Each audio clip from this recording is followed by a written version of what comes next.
I don't know about you guys, but it always feels good to get a character from the movie, or in this case the series, that actually spoke and thus had a little bit of a supporting role in the story. A lot of the new characters we get nowadays, whether it be from Cars 1, 2, or 3, tend to be background characters. I mean, take a look at 2022 and the new characters we got from that year. Keith Cone was in the movie for literally half a second. Revni Grante, we didn't even really see his face. Colin Borev, same type of deal there. So it's awesome to get here. Mae Pillar-Durev, who had speaking lines, is seemingly part owner and ringmaster of the Circus Velocitas, which played a major role in Cars on the Road, especially during that 5th episode. And it's one of the episodes that Mattel is leaning on heavily for their merchandise. I mean, you have the playset with Ivy. That's where this thing came from. You have the Circus Stunt Ivy, and I'm sure they'll be making a diecast Ivy soon. We have some of the clowns, and we know we'll be getting more clowns in the future. So it's a really good episode in terms of producing new characters and really exciting, unique ones for sure. But yeah, guys, welcome back to another Mr. Docket production. Obviously, today we have none other than Mae Pillar-Durev to review. I'm very excited about this character. I know she was kind of overshadowed by the, generally speaking, more exciting cars in her case, which is 2023 Singles KC, and that's upcoming, scheduled for mid-March. Those were Deputy McQueen and Cave McQueen, which I reviewed over the last couple days. I'll leave the links for them in the description below and card suggestion pop-up in the top right-hand corner. Yeah, these two are awesome, and check out this video where we determine which one's actually better, though. I'm just so fortunate to have been able to get these early and review them for you guys. Super lucky about that, and we're just going to dive right in and not waste any more time. I like the artwork that they gave her. She's looking jolly, as she should, new for 2023. She's an Alfa Romeo, I think 1966 Duetto, and so there are a bunch from the Cars universe, mainly Cars 2 though, that we'll be comparing her to. Very light car though, like I can already tell just from the package that this is, almost pretty much half the weight of Cave McQueen, for example. As seen in Cars on the Road, and on the back here we have, as you guys probably know if you've watched my last two reviews, same exact stuff. Gearston Marshall, Cave Lightning McQueen, Mae herself, Deputy McQueen, or as they call him, Lightning McQueen Deputy Hazzard, Doug Crankle the Zombie, who was in the last case, and then Cryptid Buster Mater. This is, a phenomenal looking release, but we don't know when he will be released. In fact, in a couple days here, on February 15th, I'll be able to unveil 2023 Singles Case F and all of its content, so stay tuned for that. I can't say if he's in it or not, but at this time, we don't know when he'll be coming. But he looks great. I mean, it looks super accurate to the show, and that's really what, you ask for. You can't really ask for anything more than that. Let's dive right in with the unboxing.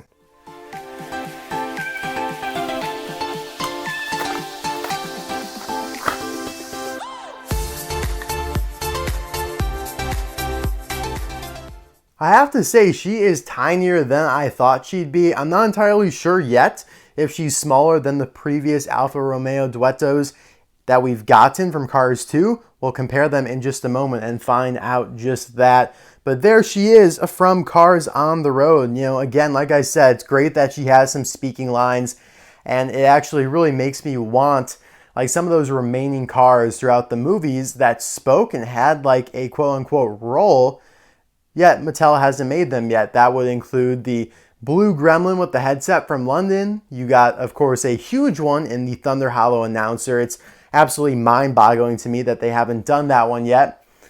And there's a few others, of course, probably a few more than Cars 3 just because it's newer. I think they've covered everybody, from Cars 1, which is pretty wild, except for Harv, which is kind of weird, They could totally release Harv, I feel. I mean, just put his name on a random car. We don't know what he looks like. Same thing with Brian Gierlewski. That was a car that did not appear in Cars 2, and yet Mattel made him, so who knows what could happen. But yeah, I'm actually really impressed so far with Mae here. I had to put the lamp on just to show off her glory. And we're going to, obviously review her and then compare it to the other Alfa Romeos.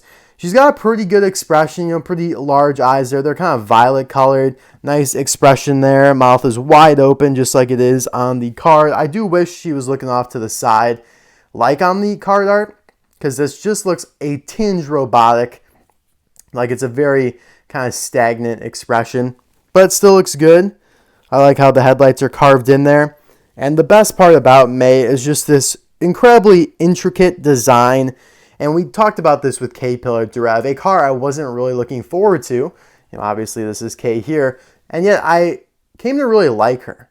And same thing here with Mae, although I was definitely more excited for Mae because of the fact that it wasn't a sterling repaint. I mean, this is literally sterling, same expression and everything. So I was more excited for Mae here, but man, red is my favorite color, and it looks great here on Mae. I love how it kind of fades up, fades out of the picture there on the hood.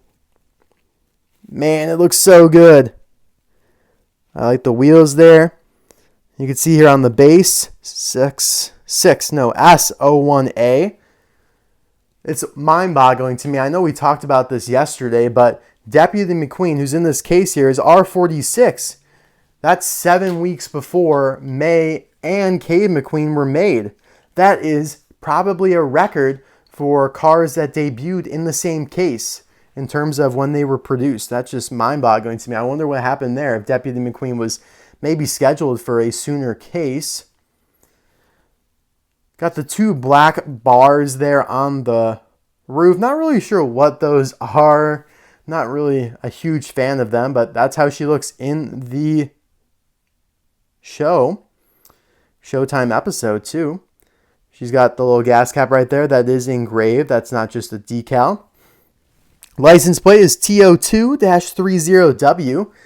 Now, this kind of breaks our theory. Everyone, over the last couple of years, when we get a new car with a license plate, Cars 3, Cars 1, whatever it may be, it's set up in this format where you have the initials, likely of somebody on either end, TW, and then the date in the center.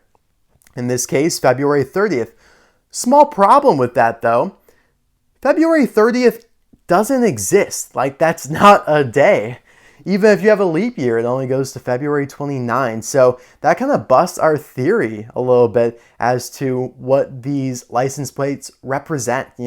Always in the mindset of mine has been, okay, that's somebody who works at Mattel, works at Pixar, whatever it may be, and it was just their turn to get their birthday on the license plate. It's pretty cool. Like if I worked at Disney and had helped animate their stuff, and I mean, I'd absolutely buy a boatload of cars that had my birthday on it. And in fact, I had a custom-made Grant Greenlight. I'm not sure if you guys remember him on my channel, Jim Scavenger. I told him to make the license plate my birthday. That was pretty cool, and so I'm sure it kind of feels the same way. This is not a birthday, though, so yeah, it kind of busts our theory, although I still think a lot of them likely are. This one's not, though, so maybe it's just to tease us a little bit. They'll throw one in there. Maybe, next time we'll get like 13-05. It's like, wait, 13? It's not a 13th month. But yeah, Mae looks incredible. I am a huge fan of her. She's almost like white metallic here in the front. Like if there was a metallic shoe to the Roki, this is how I'd imagine him to look. And yeah, now let's compare her to some of the Alfa Romeo Duettos that we've gotten in the past. The first one was Giuseppe Motorisi. And yeah, there you go. My theory is proven correct. She is way smaller than the ones that we've gotten. Like way smaller. Even though they are technically, I believe, the same type of car. Now, Mae obviously has some modifications, being like, a ringmaster. She doesn't have the emblem there in the front, and she doesn't have kind of these silver runners along the bumper there. Doesn't have those silver things either. Doesn't have the vinyl top, which some of them do, not all of them. That's interesting, though. There is an Alfa Romeo. I think this is a 1967 Duetto Spider. Again, I'm not entirely sure, but I'm pretty sure. Celine Defer, of course. A Chase. Well, wait, was she a Chase? I think she was a Chase, yeah. Released in 2012. Really underrated car. Definitely forlorn. Obviously, having the eyes in the headlights there is super creepy, and it creeped out Mae there too. one of the most unique cars Mattel has ever released. And honestly, that credit needs to go to Disney and Pixar for including it. Then in 2014, they did two. They did Corinne Cabby first here. Appeared in Porta Corsa, one of the spectators, but a rich one. So now is when they updated the model to a unibody, so it doesn't have the mouthpiece that Giuseppe had. Giuseppe eventually was released as a unibody as well, and then eventually released from Thailand. But yeah, Corinne here still has the vinyl top, also has sunglasses as accessories there, which looks pretty good. And then later on that year, they released Sean Crash in a 2-pack with Sal Macchiani and a all-in-all can accessory. This guy looks ticked off. This guy has a really good expression. Like, that is a great expression right there. But very similar to Giuseppe Motorisi. I mean, the color is pretty much identical on them, but distinctly different characters for sure. Do they have different license plates? Let's see. Oh yeah, Giuseppe doesn't even have one. What about Corinne? Oh, they have different license plates there too. Impressive. Good job, Mattel. That was really a problem from like 2008 to 2012. Some cars would have the same license plates. And then they even canceled one of the Alfa Romeos, and that is Kathy Ring Manifold here. Another car that spectated the Porta Corsa race, one of the rich ones with this nice elaborate flower hat.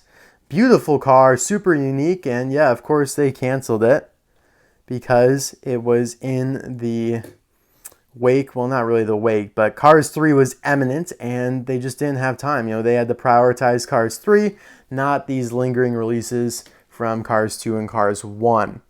And then last but not least, I just want to show her with her partner here, Kay Pillar-Durev.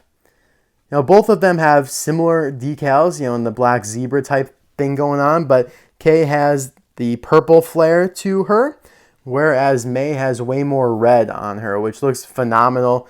I do think she should be maybe a little bit bigger. I think she should be a little bit bigger. I mean, she is quite small. Let's zoom out here so you can really get an idea of how small she is compared to Kay. And here's Lightning McQueen. Nothing like wildly inaccurate, but I think she should be just a little bit bigger. I mean, they look phenomenal together. They really do look great together. Wow, really exciting. Wish they did them in a 2-pack to start off. Cars on the Road, they obviously did Kay Pillar-Durev in a 2-pack with the regular Mater. Perfect opportunity, but I know Mattel knows what they're doing. They want to squeeze as much juice out of the orange as possible, and so released Mae by herself a couple months later. Now, I waited to the end of the video to address this. There's a huge controversy, and maybe huge is overstating it a little bit, but these two, they are clearly partners, romantic partners. Their last names are hyphenated. They are, like, one of them used to be Pillar, and the other one used to be Durev. Like, it used to be either Kay Pillar, or Kay Durev, or it was Mae Pillar or Mae Durev, and then they got their names hyphenated when they got married, and that's that. That is that, guys. People like to make elaborate stories about, false subtitles and all that stuff when it just simply is not that complicated. It's not that deep. But these two look awesome together. However, let me know in the comment section below which is your favorite, Kay or Mae, and try to leave recency bias out of it. That being said, my favorite is strikedly Mae Pillar-Durev. I love the red on her. I do think she's a bit small, but overall, this case really knocks it out of the park. All 3 new releases from Cars on the Road. You have Deputy McQueen, Kay McQueen, and Mae here. They're all great. I think they're all better than Doug Crankle. I know, might not have been Mattel's fault for why Doug is gray, and we'll talk about that in the future. But still, he is gray. He's the wrong color. That is the reality. And so I think you put each of these in that case with Doug. I'm going to prefer one of them. I'm going to prefer that car to Doug. You put them in C. I prefer that car to the variants here of Mater and McQueen. You even put them in B with Gearston Marshall.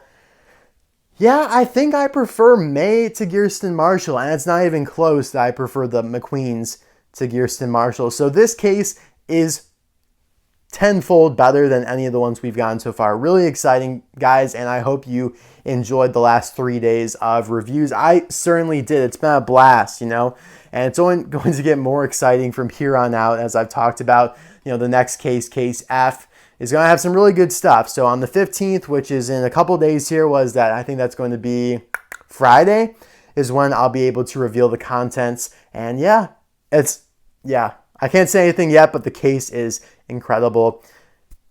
Hopefully you enjoyed this sexy review here of Mae, and I'll see you guys next time for another video. Bye now.